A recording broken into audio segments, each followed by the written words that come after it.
Honda dealers. I'm Chris McGee. A big game, James Worthy.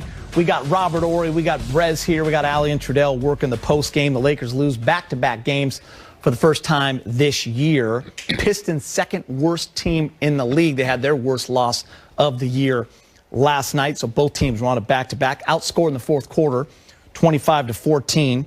Rob, how about this? Something you were saying right before it came on. 34 points in the second half for Lakers. That's the lowest point total of the year. That's low. That's low. Very low.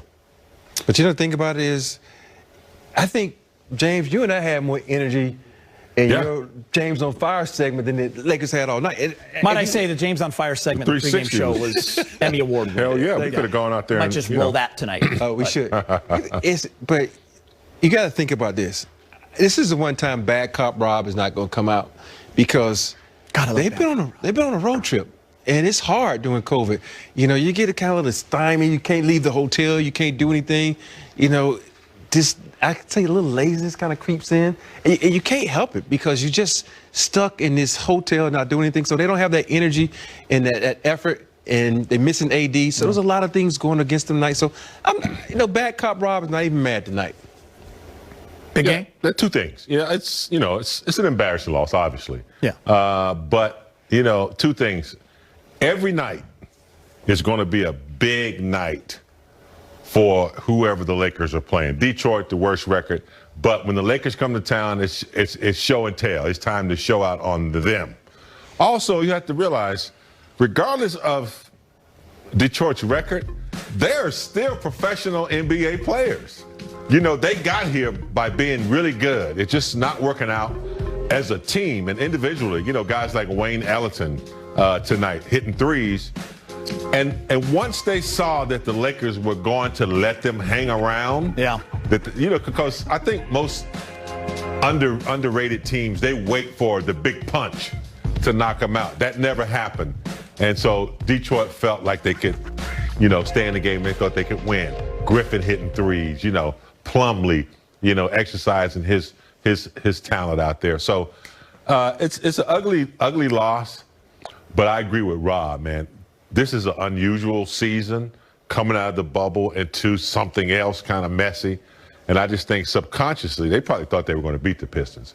Resting AD, thought they could get away with it. But Detroit showed up to play tonight, and the Lakers couldn't overcome. I mean, we know that's not the Lakers. 34 points in the second half. And interestingly enough, big game. It was kind of the way for me that second quarter ended. Lakers were up 57-50. It seemed to have some life. They're actually shooting a great percentage. They were shooting 60% from three, 9 of 15 at the time. And then missed a bunny, and Pistons went on a 6-0 run, and that game kind of changed in that last minute, and the Pistons came out on fire.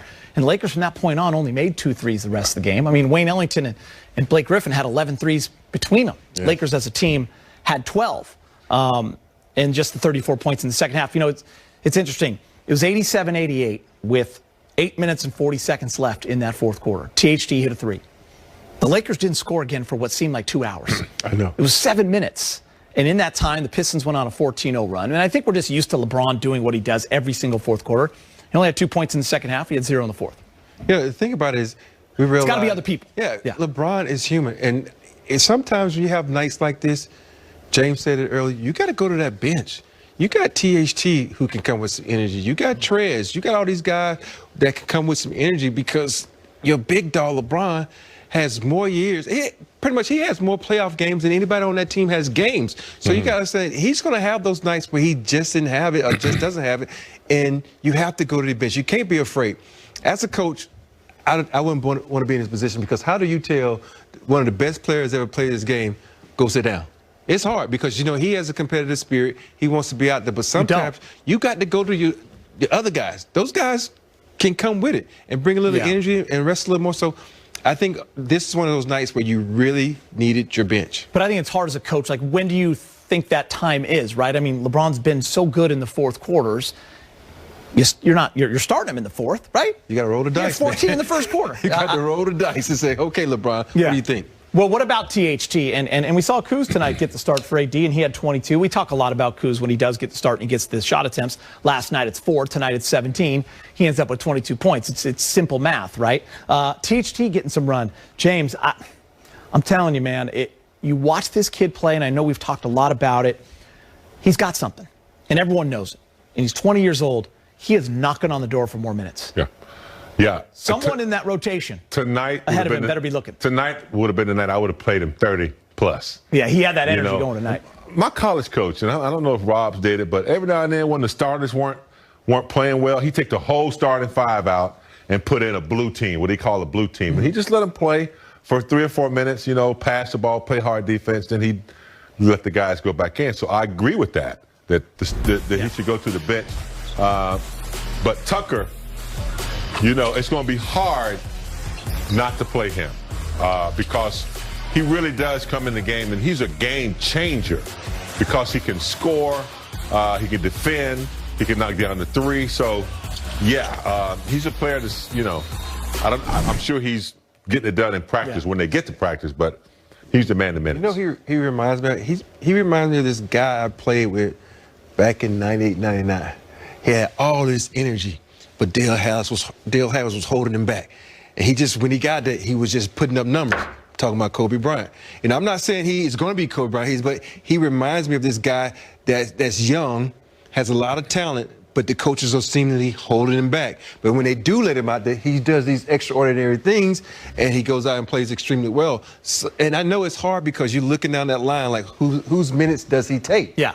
It's, Wes, what do you do? Yeah, but you got to, I think you just got to sometimes let the young fella go out there and play and let him learn, because if you really think about it, he's not making any mistakes. Yeah. He's going to the hole, he's scoring easily, he's getting to the free throw line, and there's nothing he's doing wrong but being young. That's the only thing. Yeah, and listen, on a regular night, Frank's got decisions. There's 11 guys that he can play. He's doing a great job of getting everyone in. It's hard. It's hard. He's got to recognize. I think a coach's job is hard.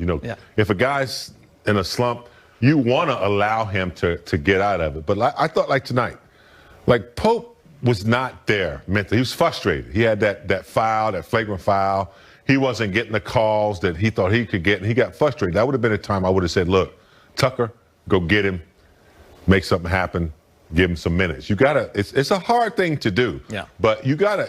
I saw that Pope wasn't really, himself, and so it's hard. But Tucker's got to play. He's one of those players that's on the bench that you can't say he's young. We got him in development stage. No, he's ready now. He's ready.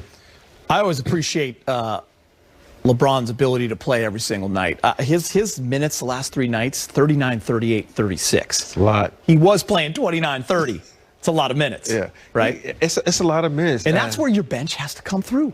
Other players got to pick up the scoring. Yeah, and can't plus, just be LeBron you also, as a coach, you have someone sitting there and telling you the minutes. And you have to be big enough to go, LeBron says, dude, you over your limit. Go sit down.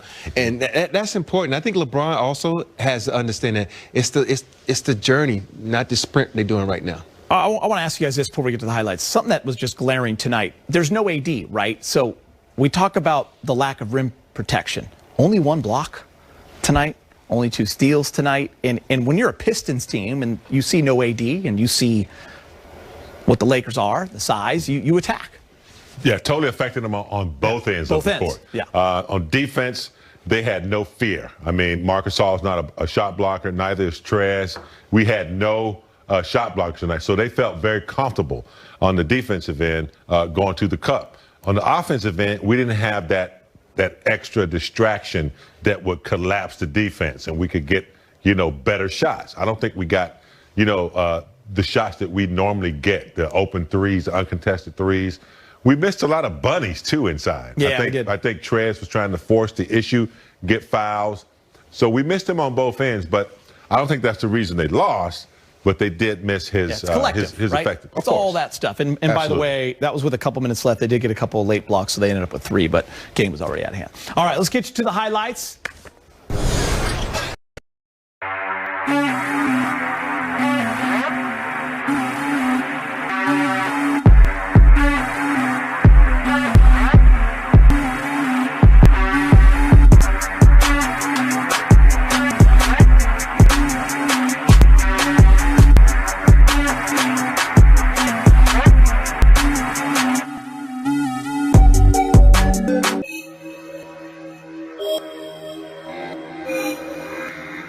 Hello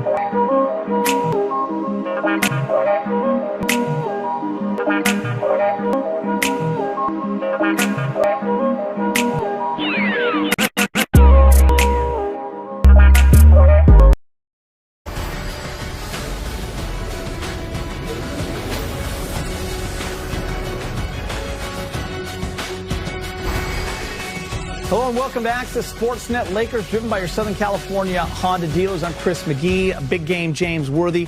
We got Robert Ory. We got Brez here. We got Allie and Trudell working the post game. The Lakers lose back-to-back games for the first time this year. Pistons second worst team in the league. They had their worst loss of the year last night. So both teams were on a back-to-back. Outscored in the fourth quarter, 25-14.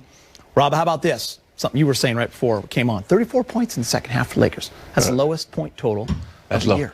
That's low. That's low. Very low. But you know, the thing about it is, I think, James, you and I had more energy in your James on Fire segment than the Lakers had all night. Might I say the James on Fire segment, the pregame show, was Emmy Award winning. Hell yeah, we could have gone out there Might and just roll that tonight. Oh, we should. But you got to think about this. This is the one time Bad Cop Rob is not going to come out because they've been on a road trip. And it's hard during COVID. You know, you get a kind of a stymie. You can't leave the hotel. You can't do anything. You know, just, I could say a little laziness kind of creeps in. And you can't help it because you're just stuck in this hotel not doing anything. So they don't have that energy and that effort. And they're missing AD. So there's a lot of things going against them tonight. So, you know, Bad Cop Rob is not even mad tonight.